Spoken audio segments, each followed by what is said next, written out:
Hello everyone, and welcome to CTR Walkthroughs.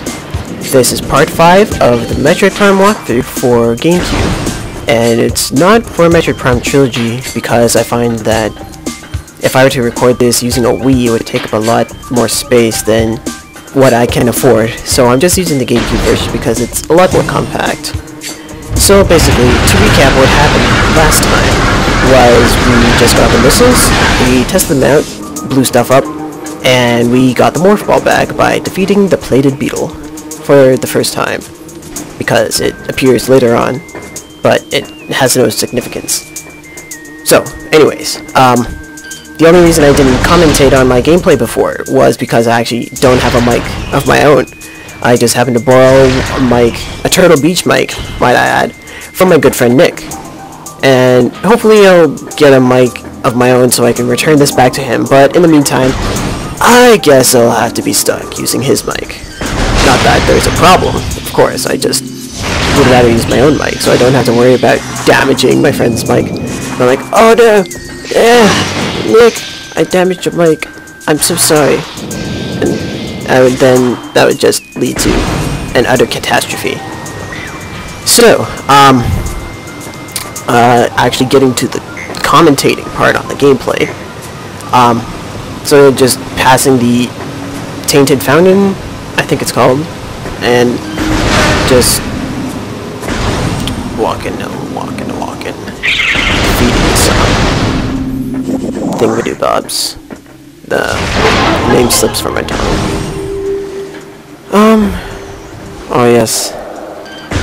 First time I walked into this room, I don't know how, but I somehow got lost in this room. And then I ended up being submerged, and I died. That was the very first time I entered this room. It's like 8 years ago. No, 9 years ago, actually. And yes, I always hate these tentacle arms. I also forget what they're called, but I'm just too lazy to recall. So, I guess right now what we could do is, after blowing those up, we can go through here, destroy some glass caps. That's fun. Oops. Okay. Alright, so I think it's time to get the charge beam, which I believe is, well, actually not just me, but it's very useful to have. I mean, like, you can beat the game without the charge beam. Don't get me wrong, like, it's not like it's a necessity, but you do require the charge beam to get pickups from a distance, which is, I think, the most useful part of the charge beam. I mean, like, sure, it does add a lot of extra power, that's nice, but I don't really think it's necessary for that. So anyways, in this room, to unlock the charge beam, you need to scan 4 runes on the walls, and then scan the door itself. The first one is right outside of the door. Sorry, right beside the door that you enter.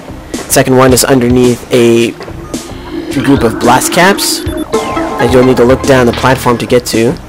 The third one is directly below the door. And the last one is right across from the last platform. And then you scan all of those, pick up the charge beam, and fancy animation sequence, powering up your arm cannon, and there you go, you have the charge beam.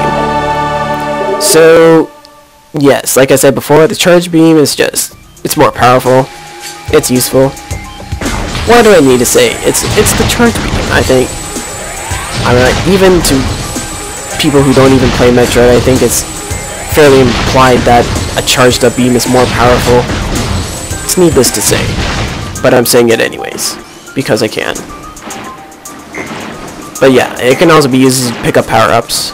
Well, not like ammo and health, which is very useful because you won't be able to use like space jump or anything from previous Metroid games or from Metroid Prime 2 or 3 to actually bounce off walls. And I don't even know where I'm going with this. Just forget I said that in the first place. It's just useful for picking up power-ups in the first place, and that's it. So anyways, I'm gonna save, and then we can resume the next episode of CTR Walkthroughs. This has been Crunch the Robot. Sayonara.